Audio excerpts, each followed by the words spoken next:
What's happening, everybody? Thanks for tuning in to episode 320 of the Crash Bang Boom podcast.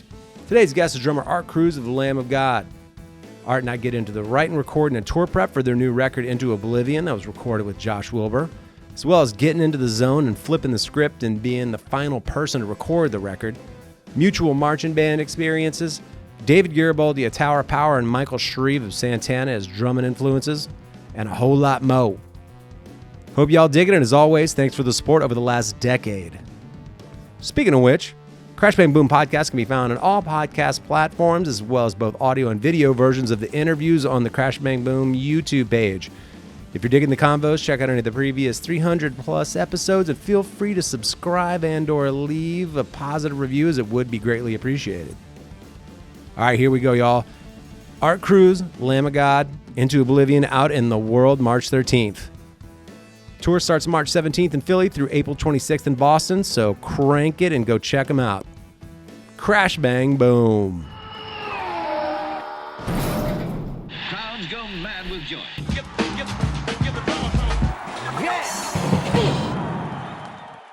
I'm here with Art Cruz of Lamb of God. Art, what's up, dude? How you doing, man? Doing wonderful, man. Thanks for having me. I'm really stoked to be here. Absolutely. I've been wanting to catch up with you for a minute, man. I really, I've been following Lamb of God for a long time. I really kind of liked, from my perspective, sort of maybe a little bit more of the heavy groove that I feel like you kind of bring to the band. So I certainly dig that. And then coupled with the back catalog and having to learn a bunch of Chris Adler drum parts too, fucking tough enough. So I admire the ability to do both of those things. We'll definitely get into that. Thanks. But first, congrats on the new record, Into Oblivion. I've been checking it out.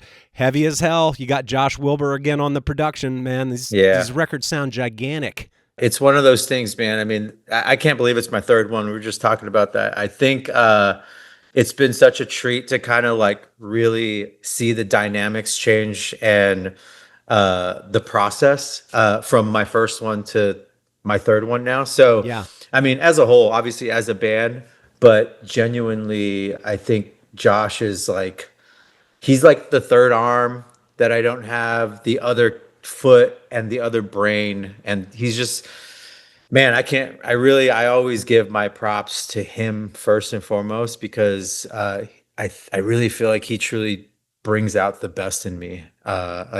He really does, man. I'm really happy that all my records have been with him. So no complaints there, dude. Yeah. Yeah. I mean, starting with 2020's Lamb of God, you mentioned how the kind of process has changed. That's something I always like to talk to people about. Like we said, third record in, sort of how has it changed sort of for you and or the way the band writes, records, or any of that for that matter? I think, when I first came in, obviously you're kind of like having to process a lot.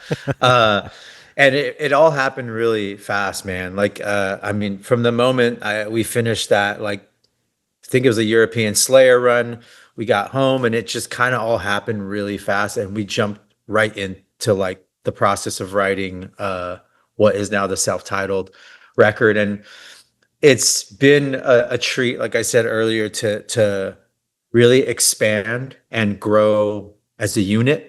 A version of Lamb of God, as the fans would suggest. But it's been really interesting to kind of like learn more about how they write and trying to like really cohesively come together with them and not cause any friction. And that's a challenge, man, that they don't really teach you coming up. It's thankfully they're like they've always been my brothers, but even more so in the workspace, they really guided me and were very patient, and it was new for everybody. So it's been a drastic jump. Now that I listen back to not only the parts from the first record in comparing to Into Oblivion, but just remembering the process and how this one came to be. And it was really a 180 from what I was used to from the start to the second album to where we're at now. So it's been really I don't want to say this one was easier, but it was really one of those things where I think we all gained that like trust.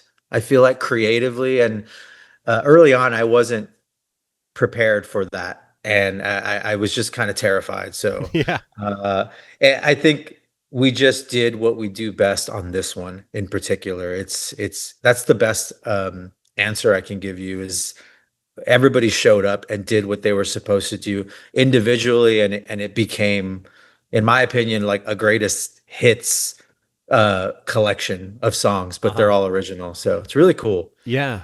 In this Yeah. phase, like come for this record in particular, I know Mark has his studio. I imagine, to some degree, everybody's got some sort of a little studio set up. Is there a lot of file sharing and demoing and then pre-production and then getting in and then tweaking it even further with Josh once you get to the studio? Like, has that been kind of the multi-step process or? Yeah, man. I mean, like I said, that I'm really grateful for each of the album's experiences and the methods that we used, I guess, if you want to say. Like, they were all very different. So I mean, I can talk to you for days about how we did all three of them, but the most obvious thing I think that was different about this go around, and why I said it kind of like everybody just showed up and did what they were supposed to, is because we normally, at least my first two experiences with the band, it was there was pre-production, there were writing sessions, there was a lot of files going back and forth, and it wasn't like that this time around. It was to learn the music as you would. We have to learn the music, Mhm. but most of the songs that Mark and Willie were writing, because those are obviously the main songwriters when it comes to structure and Mhm. riffs and things like that. It's pretty much this time around. It was very much just like what it was supposed to be. There was no room for changes because it didn't need it. We were just everybody was very much at this is it. This is the way the song is. Everybody show up, learn it, let's do it. We didn't even get together. I think we got together once and attempted to get together on the material, Wow. but it became more of a discussion and kind of like a way to feel tempos because the structures weren't going to change. And in Omens in particular, that was a very start to finish process. So for somebody that's always constantly learning and trying to bounce ideas off of these guys and learn from them, uh, this was one of those ones that did not require any of that. And like I said, at first it was really unusual because I was ready and prepared, like, okay, let's get together, let's jam. It didn't happen. Uh at first it was kind of discouraging, but then once I got into the studio and I realized I think everybody's just has a lot of trust in everybody in each other, and Mhm. they know we're all going to show up. We're at that point, I think, and it was just so much funner that way. Nobody was like fighting each other about a feel or a riff or this. It was just like, hey, this is a song, let's play it. And Yeah. so, uh, I'm really happy with the outcome. Omens and the self title were really fun to write and record, but this one was me and Josh, man, we always get in there and it's just like I just have this branded vision of him. I was just only looking at him through the control room window. It's Yeah. just a thing. And I love it, man. I'm really happy with the way it turned out. Yeah. Did you, Yeah. I know, so if Josh helped you, I guess, was the engineer or producer like on the drum session was at a different studio from where the other tracking took place, correct? Yeah, we did it in Richmond at the bakery, I believe it's called. Hmm. God, I hope I'm not getting I that think you're wrong. right. Yeah, my mind's spacey, but really cool studio, small, like great staff, really small team, and honestly, like it was our my first time recording in Richmond. So as a fan and as uh, a promoter of always trying to find gratitude in what the heck that we're doing and what I'm doing, man, like what a dream. It really had to kind of like remind me to come back to a place of like, wow, this is really cool. Like I'm in Richmond. Finally, this was what it was supposed to be. And most of the guitars were done at Mark's, if not all of them, were done at Mark's house in Nice. his home studio. Uh huh. So I mean, what a really cool thing. Like we were together, but we weren't together. And man, I mean, great studio, great sounds.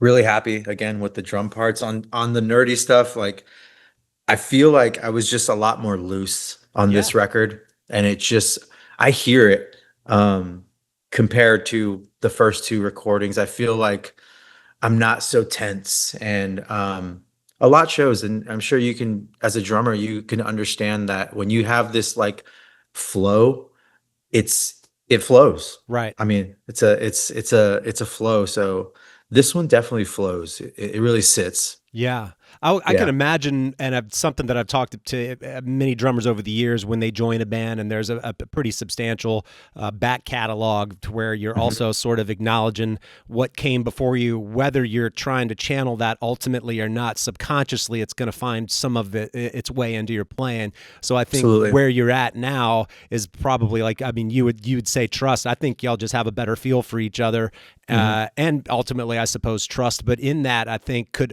ultimately affect the feel. And if you felt just loose on it without all that tension and everything, that hopefully can then be felt within the playing. So you're not Yeah. so on top of everything, but you Mhm. allow a little breath in those breathier spots, in the space. Yeah, Yeah. something to be And said for it.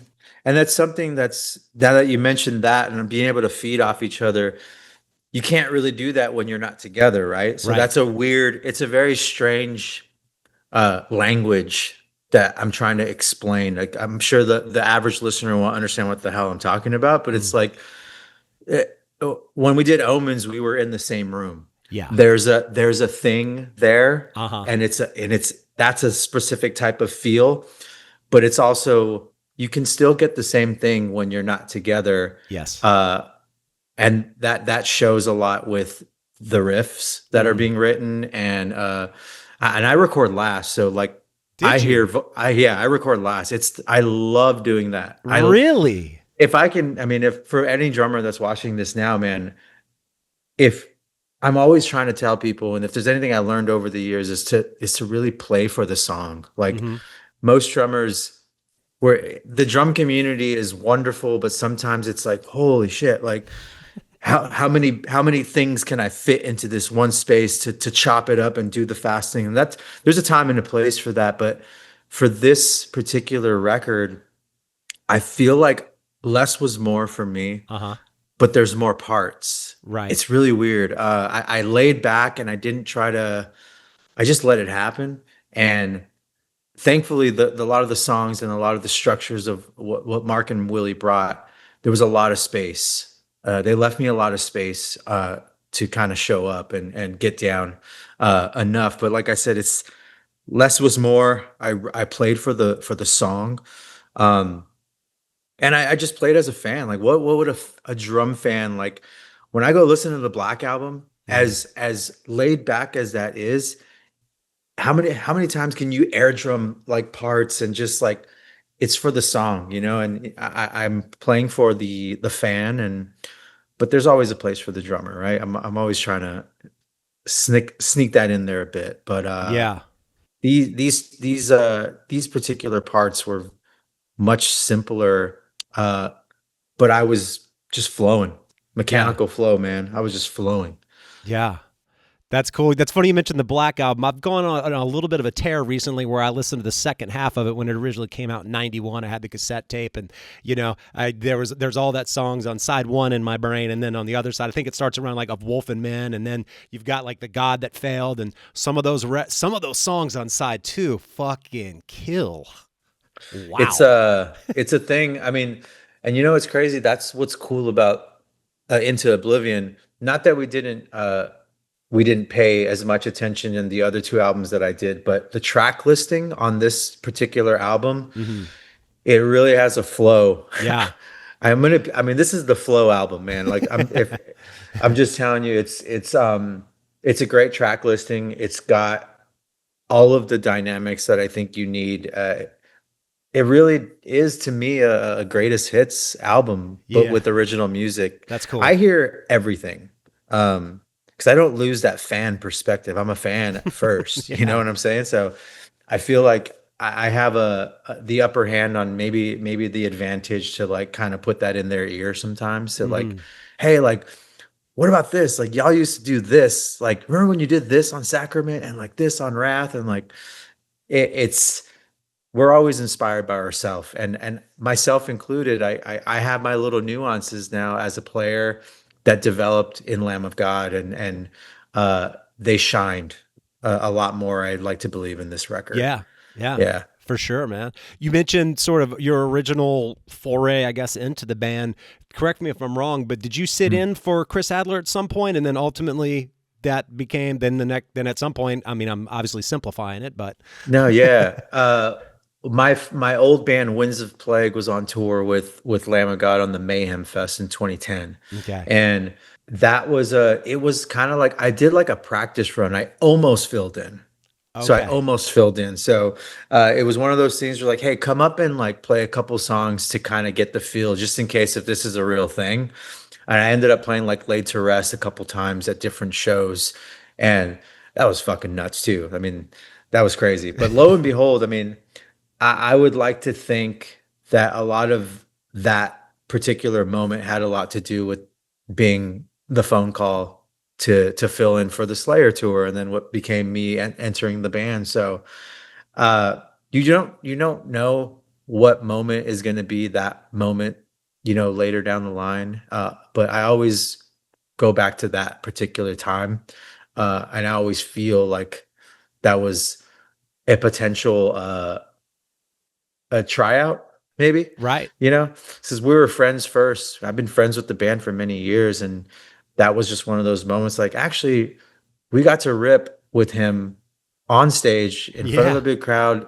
Clearly, he can do it. Cool. So you just never know what moment will be the moment, and damn. I would like to believe that that was one of those moments. So I love it that y'all got crazy. to go out with Slayer. I just finished Gary Holt of Exodus's book, which is awesome, and the tail end of it is a lot about his time in Slayer and all kinds Mhm. of crazy stories that he has. But when y'all were out with them, was Gary playing with them, or was Jeff's? Okay, so Yeah. gotcha. Yeah, and I've known Gary for a hot minute too, and it's it's such a unique position to be in. Like, there's so many of us, and by us I mean like there's so many guys that are not original members of bands, and it's important. It's a challenge. It is a very scary place to be in, especially for like legacy acts like Lamb of God and Slayer and Exodus, and I can name a whole fuck ton of bands that have non-original members that become a part of that name. And Gary Holt's a perfect example. Paul Bostaff is a perfect example. Right. If we're talking drummers, I mean, the list goes on. Robert Trujillo. There's all kinds of people that have a part of history of these bands. So I'm just happy to be in this position. And 3 records? I mean, shit, dude, I can't believe it's 3 albums already. Like, I Yeah. really can't. I really that's like 25% of the catalog, and I'm like, weird. So, Yeah. I mean, it's been a wild ride, dude, I mean, I can't wait to play these new songs, dude. Like, obviously I love playing the hits, and I grew up playing them, so I'm attached to them differently than most would think. But there's just something about playing the ones that I wrote and the ones that I recorded. It's really special, dude. It's really Definitely, special. definitely. Yeah. In adjusting to some of these longer Lamb of God shows, or just initially when you first started playing them live, for that matter, was there anything that you found changed in your playing to get through those sets? Be it ergonomic adjustments, Mhm. pre-show hydration, warm-ups, anything like that? Man, I am in the middle of it, bro, right now. So, I mean, I'm happy to talk about it too. You're the first to hear it, but like, I fell. It's like, talk about accountability, right? You get comfortable with you do these songs for so long, you get comfortable with them, and you start to get.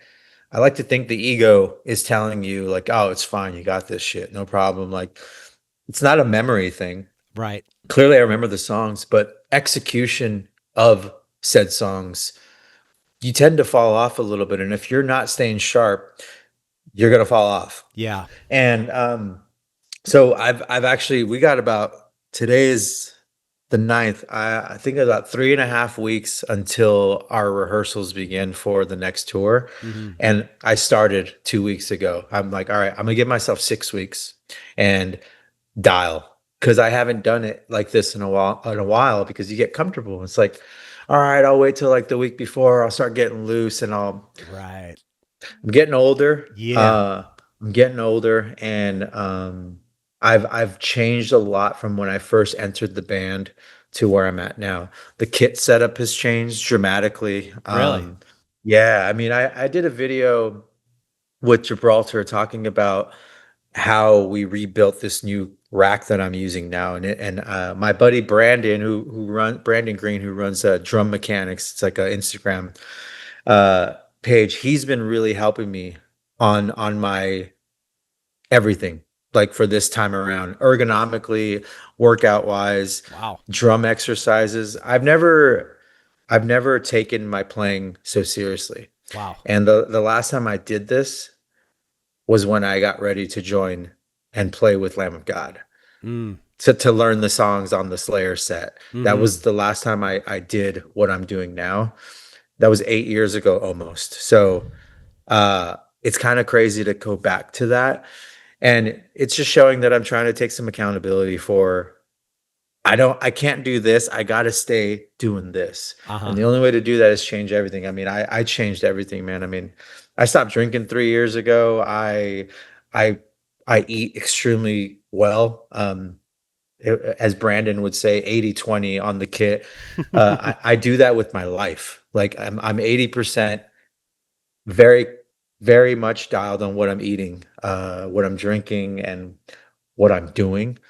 And then the other 20%, I'm like, all right, let me live a little bit. You know what I'm saying? Yeah, So yeah, yeah. it's really a balance that I'm learning constantly every day. But man, I am preparing the shit out of these songs. And if there's anything I can say to round up that question is uh it's a lot harder now than it was 8 years ago. Yeah, right. That's for sure, man. The music, everything is so I want to give myself my best chance at staying fresh and staying at top of my game. Yeah. And that's what I'm doing. Yeah. I've found at different points in the past, if I felt as though I could play the songs independently and felt pretty comfortable with them, the second that I actually made a string out of those songs and had to play them back to back and get a feel for the transitions and actually Mhm. sustaining myself through it, that seemed to be a different thing.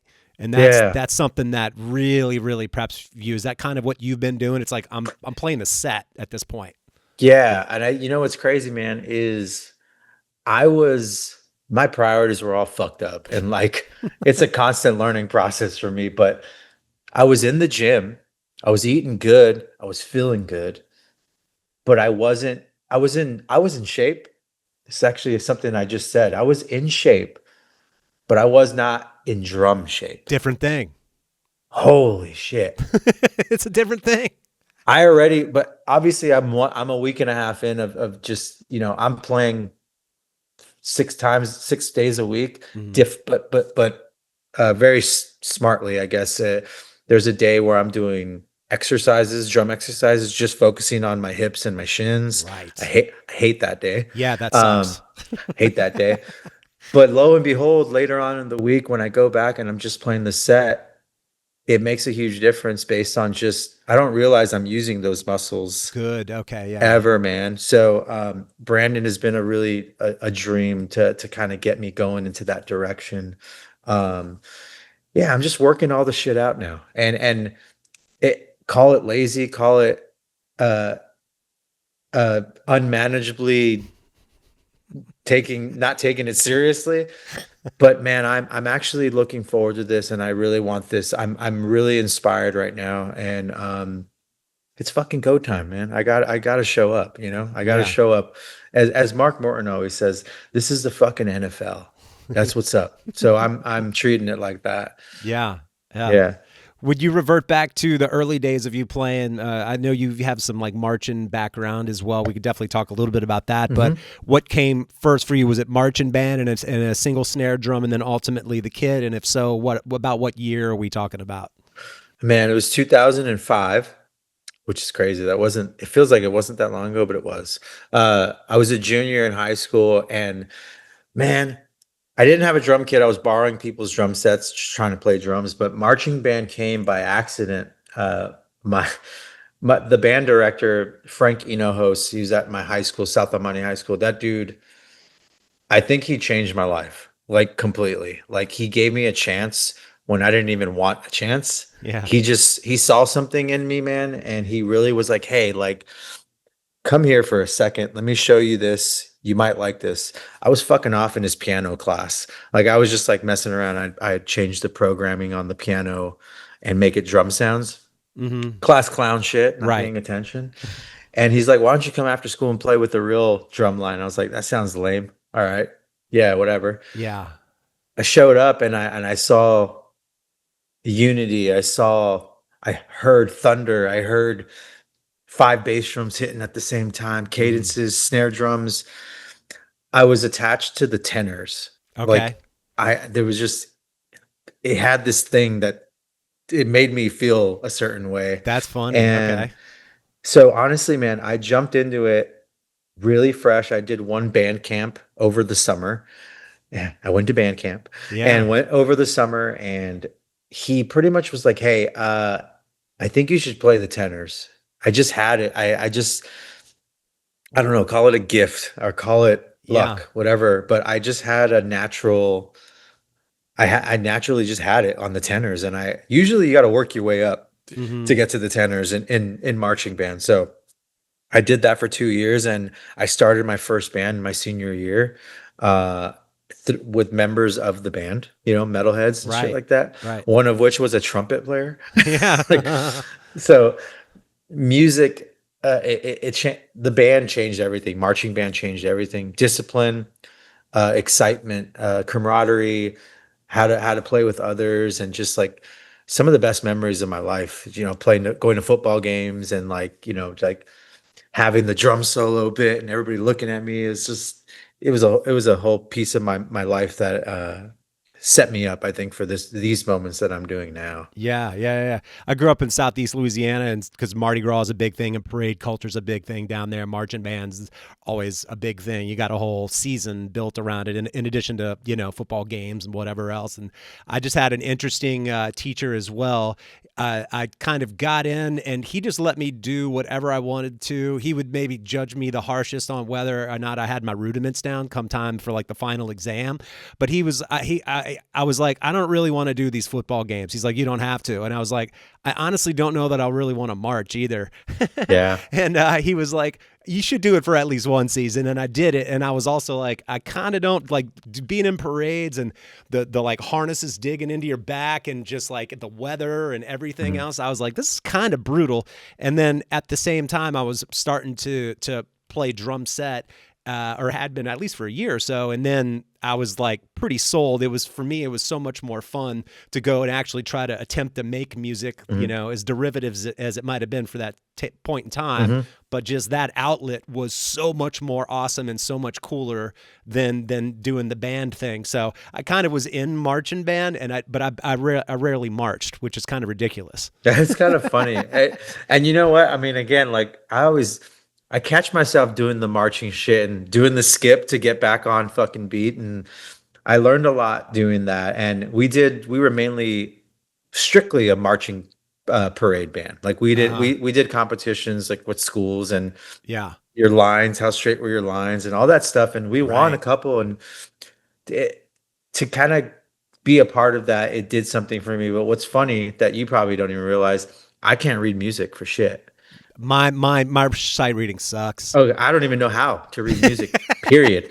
So what I'm saying is this guy really took a chance on me. Yeah. Um, I was the only one that was allowed to listen and learn by ear. Hmm. So it was a lot more work, and I had to have somebody show me particular things and whatever the cadences were. Uh-huh. But then I kind of I kind of cheat coded my way through based on like, well, why don't I just write the cadences and then it won't matter. I won't need to learn. I'll just write better ones. So Right. I would write better ones, and I was like, well, now I'm teaching people and I don't need to read music. So it's like, okay, cool. So to this day, man, I still don't know. I don't know how to read music. And Yeah. I like to share that even at my clinics, like when I go do clinics, uh, I like to give that look into my life because some people I feel like I feel like if you're not part of the club, you get discouraged and you're like, oh, I can't read music, so I'm not gonna be able to play or whatever. And I guess I go against the grain with that, and my teaching is much more street knowledge rather than like book knowledge. Hmm. Uh, but I like to give those people hope too, because not everybody can go to Berkeley and study music and know all the rudiments. And am I saying don't learn them? Geez, no way. Like I'm always trying to up my knowledge on that stuff because it will translate and help my playing. I'm sure Right. you can imagine. Yeah. Yeah. Yeah. And but there's also some times where I'm like, oh, this sounds really cool, and I have no idea what I'm playing. Hmm. Like there's a song called September Song on the Omens album. It's the last song on the Omens album. Hmm. It's got this Garibaldi funky Tower of Power Nice. sticking thing. Yeah. Yeah. Yeah. No idea what I'm doing. I have no idea. It sounds like I'm playing like some odd time thing. Hmm. It's just I play with feel, and I feel like it sounds right. And if I listen back and there's a backbeat there, usually it's right. So I kind of just try to finesse everything as much as I can. And when I go do clinics, I'm always asking people like, "Hey, can somebody actually help me? Like, tell me what the fuck I'm doing?" Because Yeah. it'd be cool to try to like, oh, this makes sense. I can read this, but Hmm. what are you gonna do?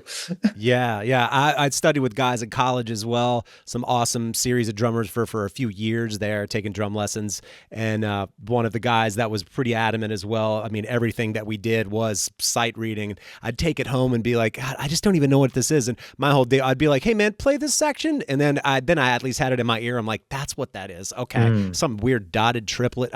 Once it gets so weird to me. And again, I think it depends how you start off playing. Not to say, to your point, that you can't Mhm. change it or learn something down the line, but I think if you start by just sort of channeling emotion and it's not so much your head involved in it, to then sort of reverse engineer that and be like, I'm going to interpret all this visual information and then Yeah. have it come through my I'm like, dude, the circuitry's fucked for me for that. I don't know. I suppose there's a time and a place for this kind of shit, right? I mean, Yeah. I I always come across videos of guys like that just get a gig and they're like on a cruise ship or this and that, and they're just like, all Right. right, like they got Reading the entire thing. Yeah. that. Yo, Props. respect. I'm gonna stay in my lane over here though. Like, Totally. I'm cruising over here, man. It's funny. Oh man, that's funny, dude. You mentioned David Garibaldi. He's one of those guys I talk about actually pretty frequently. In the DCI video VHS era, he had Tower of Groove, and one of the guys that I mentioned earlier that I studied with, he got me on all this Latin stuff and Mhm. all of the independence that it takes to sort of apply those sort of non-traditional drum set rhythms to ultimately a drum Yeah, set. man. And it definitely kicked my ass. That was like one of the biggest learning things. And then when I got out of school, I was like, well, I'll incorporate that at some point. And then I got David Garibaldi's video, and I realized he was incorporating a lot of those things into these sort of linear funk grooves. And I was just like, oh shit. It was a Yeah, major breakthrough. Because then I was like, well, now I totally want to learn this because this reinforces all the shit that I thought I was just going to throw away, you know? dude. And he totally led me back to it. I mean, that dude is like when I most people get really confused when I say that's like a really big inspiration to me. A Yeah. lot of that era is in general, but like in particular his drumming style. And again, you're talking to somebody who doesn't know music theory, especially with drum language. I still have a hard time with that shit. So Hmm. uh linear stuff, apparently I really like linear shit. And that's so I forget somebody told me that I was like, what am I doing? Like, but uh I tap on my we're drummers, we're always Yeah. tapping and shit. Yep. I always find that I'm doing linear shit. It's like I'm never hitting at the same time. It's just a flow. And there's a new song in particular that speaking about marching, this is a fun fact. Uh which song is it? Oh my God. It's off the new record that you're talking about? Yes, Yeah, I heard it's it. track 6. Yep, I know exactly what groove you played in, like the verse. It's the verse groove, right? It's Yeah, you're that playing one. a sort of linear hi-hat thing. There's that one. I think why is my mind blank? St. Catherine's Wheel is the Okay. name of the song. It's got the drum intro bit. It's linear as hell, and I'm just moving it around the kit. I've been doing that bit since I was in high school on my lap, Huh. and just adding the backbeat where I have always moved the snare around to Uh-huh. kind of feel where it was at. Yeah. But that's a very Garibaldi thing again too. But Oh, big time. it's very much one of those grooves that I went back to from my marching days that I used to just diddle with in class with my feet and like just try to do it with one foot. And it made it on a record, lo and behold, however many years later, and it just worked. It just Nice. worked. That's actually one of my favorite songs on the whole album. And it's the first one that has a drum intro, like, which is Right. cool for Right. me, you know? Totally. Yeah, yeah, So I yeah. was like, ooh, I was like, yeah, I get a spot. Hold on. It's good Nice. times, good times. When you first started, once you had your kit and you were, playing drums, starting to do the band thing, who were some of those drummers that in hindsight, you're like, man, I couldn't get enough of their playing. I mean, we're now kind of mentioning Garibaldi. I don't know if that was Yeah. that guy at the time, but clearly when you're first coming up, it's a kind of different thing sometimes. First coming up, some of these names would blow people's minds, but obviously Trey Cool was a big early influence. Sure. A lot of that old Dookie stuff because my sister had that on. She had it on cassette and then she had it on CD, and I would just listen to that because that's all she had, and I had that. That inspired me a lot. Clearly, a lot of Brad Wilk, Rage Against the Oh Machine. yeah. That kind of weirdly derived from like just growing up in Southern California, Uh-huh. and the way that the what people were listening to where I grew up were mostly it was rap and like a lot of Cypress Hill and Oh shit yeah. like that. System of a Down, John Domain, big part of my early inspirations. Mhm. Garibaldi and Michael Shrieve Of and Santana. of Santana, those came technically they came later, but they inspired me early as a kid. I didn't know Yeah. who the drummers were at the time, but that music, just growing up in East Los Angeles, that like soul music Mhm. and Latin stuff that Santana was putting out. I Yeah. mean, Santana will always come around as the number one for me. Like he's not a drummer, but anything that is Santana, it's my inspiration. I mix that shit in as much as I can. Yeah. There's even mini timbales on this record. That's a new one. I added Nice. some mini timbales. And lastly, the band's first cowbell on the Wow. last. There's just the I think it's like track 9. I can't remember which one, Mhm. but there's a cowbell, and I brought it. Nice. I brought the heat, and it's kind of funny. That's funny, dude. Yeah, Oh my God. Well, I know you're a California guy. Do you have siblings, man? Do you come from a I big do. family? How many? I come from a large family. I have a younger sister, an older sister, and 2 little brothers. All right. Yeah, it's Nice. That Mexican gene, man. We're all over the place. One of It's five great. then? It's I am technically the middle. Okay. All right. Any of your other Yeah. siblings play? No, Really? nobody plays anything.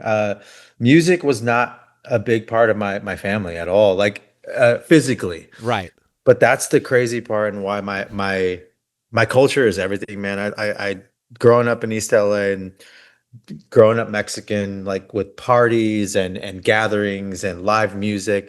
Music is a deep rooted piece of my culture. Mm-hmm. And then like that whole like Chicano soul rock movement of the 70s and the 60s, like Mm-hmm. the Santanas Oh and yeah, stuff like dude. that, they really, oh man, it was such an early inspiration. A lot of percussion, there's Big time. massive influence on me. Just Poncho Sanchez is he's a conga player that's Mm-hmm. out of control. Patato is just a Cuban. So there's a lot of conga players that I obsessed over at a young age. Yeah.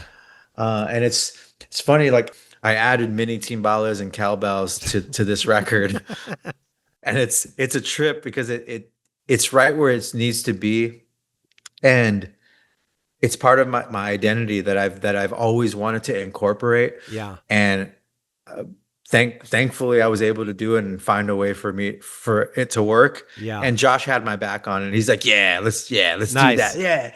Yeah. So and I'm now an LP artist, and it's not public yet, but I mean by the time this is out, it'll probably be public. But I'm Yeah. an LP artist, and Cool. LP, what a weird full circle dream, man. Because technically, people ask like, "Oh, when was your first drum kit?" It was actually a conga. Oh, That was wow. my first drum, and I had no choice but to listen to everything and just try and hit the conga. Right. I must have been like 12 or 13, and I didn't get my first drum kit till I was 17, Wow. 18, almost 18. Yeah. So the LP thing is like a really it's just as special as getting a Ludwig deal or something Mhm. to me. It's to most it's like, oh, okay, weird. But it's like, no, like this is like what a dream, because Santana Cool. was everything, man. So Yeah. yeah, good times. Yeah, man. I also dig it that you're a Ludwig guy within the heavier world of music. I feel like there aren't many.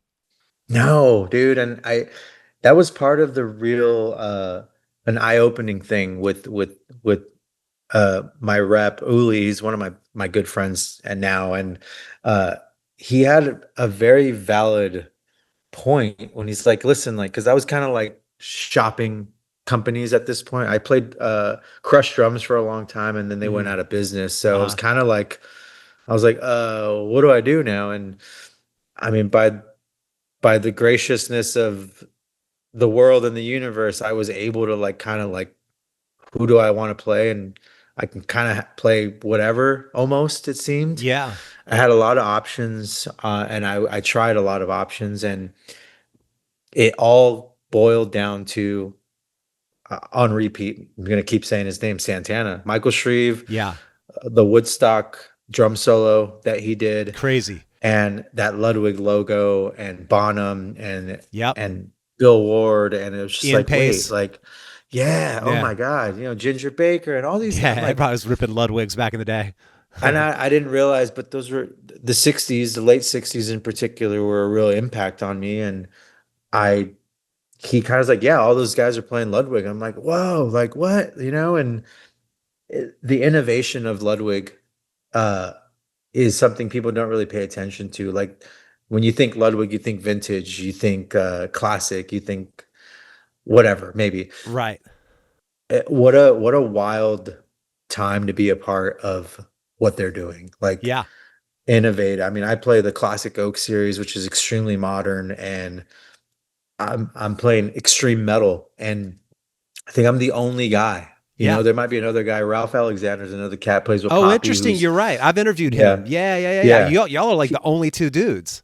And I'm like, this is cool. This is kind of cool, and it really Yes. shows the true, not only innovation, but the true like dynamics, and like how people say like drum, like versatility, right? Right. Ludwig it's kind of a proven.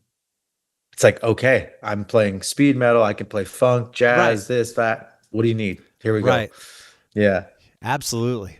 That's crazy. I love that you mentioned the Woodstock performance and especially Santana. Every time I watch that, I'm like, the amount of acid, like just Michael Shrive's face is contorting. Carlos's face looks like he's getting sucked into another dimension. That whole band is so zonked on astronomical amounts of acid that I'm just Do like, you, I can't even believe they got through the fucking set.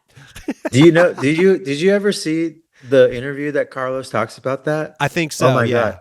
Where it was an accident. Like he they were supposed to play like at 12 midnight or something, and it's like Right. 3 o'clock, and they're like, oh, well, I got time, and they're all like, all right, fucking let's pop some acid or whatever.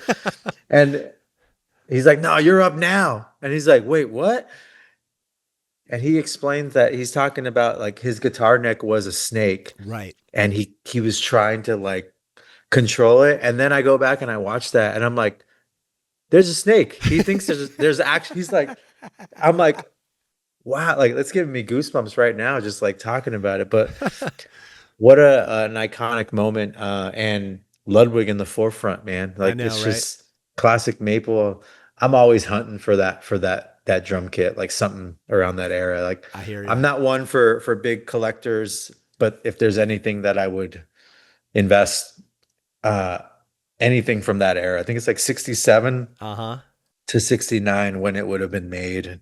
I just want a drum that the same person made for him. Yeah. Like, give me something close. I'll take it. I hear you, man. Yeah. Lamb of God's toured with no shortage of awesome drummers. You mentioned Mhm. Paul Bostaff, obviously, when y'all were with Slayer. You've also gone out with Macedon and Gojira. Tell me a little bit about Mario's playing with Gojira, because that guy is such a badass, man. He's his feel's crazy. He's incredible with like triplet bass drum figures, and then of course just blasting as well. Like, Yeah. man, you could tell when you listen to that guy, you're like, and every clip that I've ever seen of him practicing, I'm like, he just practices his ass off. He has to. It's something that I like we talked about earlier. I'm like, man, I should just practice more because it's Mario obviously is in particular one of those guys that's just him and Eloy are just like not Oh human. God, They're just yeah, not human. And yeah, God bless them, man. It's just it's great for the drum community to have people like that. It's great to be a part of that and be, I would like to hope, some sort of a peer or something. It's weird to be in the same situation as them sometimes, but more importantly, obviously incredible drummers, and it shows with the playing and the passion and the practicing. But great dudes. It takes a lot to like to be that, to be the whole thing. mm-hmm. And I've learned the hard way, and I've learned the easy way that you got to just be cool and continue to inspire. And these guys not only inspire me, but now I get to think about the next up and coming drummer and like, Yeah, what can I do? What can I do? I just want to try and be of service as much as I can and give advice to the best of my ability and like give you tips and tricks and this and that. So if there's anything I'm trying to do now with people like Mario and Eloy who are inspiring the young generation is just to kind of like continue to encourage them with my playing and my weaknesses and like explaining like I don't know it all. mm-hmm. And those guys might not know it all and they're good at what they know. Mm-hmm. And I like to think and hope that I'm okay and good at what I know, but it's always good to get uncomfortable. And at the moment, I'm trying really hard to get uncomfortable. And by that, it means just an insane amount of practicing and taking lessons and getting advice and asking questions. It's like Mm-hmm. the best advice I can give anybody is like, don't be scared to ask questions or feel like you're not good enough. Because I don't got the chops that Elo has. I don't got the chops Mario has, but I know what I bring and I know what I'm good at. Mm-hmm. And if I can focus on that and just like kind of cruise in my lane, I'm feeling good. I'm super grateful, man. Yeah. Putting the cruise in Yeah, cruise. I like this, man. It's a good reference, my dude. man. It's a whole thing, dude. And I mean, I've to be touring with guys like this. I was just telling my girl about this story. Now that you're mentioning about playing with drummers, on that first tour with Slayer that I came in to fill in, Mm-hmm. uh, Testament was playing. So Gene Hoglan was also on Nice, that holy run. moly, Yeah, and I another had I guy. had toured I had toured with Gene back in the I mean, must have been like 2009 or something when he was playing with Fear Factory. Yeah, And I had toured with him with my band Wins the Plague Again. And I've known Gene for a long time and still weird because he's a legend, yeah, but he makes it look easy, right? yeah. But He does. I was just talking about this and it's like there's so much knowledge. And I just you gotta ask questions. And I was terrified on that first gig that I played with Lamb, and I was just saying this, and he was one of the first people to come up to me after the show and say, like, man, my best Gene impression, man, you really crushed it, man. That was really good, man. I was like, real dynamite. Oh, and also here's a video. I recorded it. I'm like, weird, surreal things. And these are Totally. the moments that I cherish. And I have to remember those moments so I can continue to go back to the drawing board and be like, all right, how do I show up and just be the next best drummer I can be to encourage the next drummer, you know? So, man, that was a great. I mean, all these tours that I've done are filled with incredible drummers. Braun is like, Braun's nuts. That son of a bitch has been playing all those fills within those grooves. I saw them, Macedon, that is on the Remission tour alone, like 3 times, and I remember thinking, I don't know how he's getting through a set.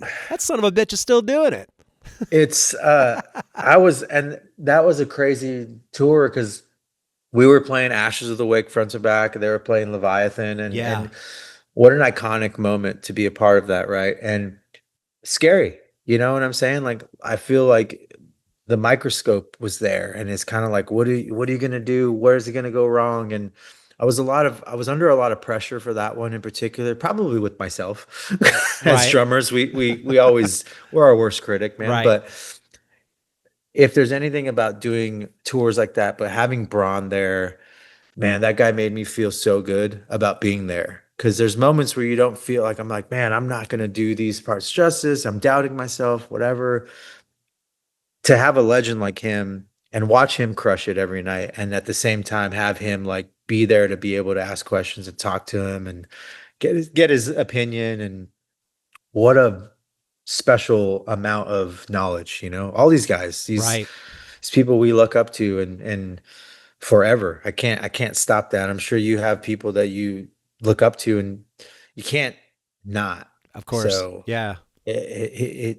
He's another person that I loved watching every single night. And I'm just a lucky dude, man. I'm really lucky to get to see these guys up close and personal, and, you know, share a piece of pizza with them as well.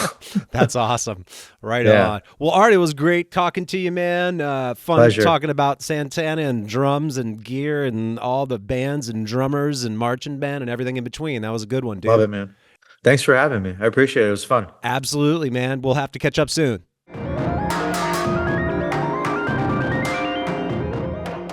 All right, everybody. Thanks for tuning in, and thanks to Art for catching up. Congrats to Lamb of God and the whole crew on the new record, and hope y'all dug the chat. Keep your eyes and your ears peeled for the next one. Crash, bang, boom.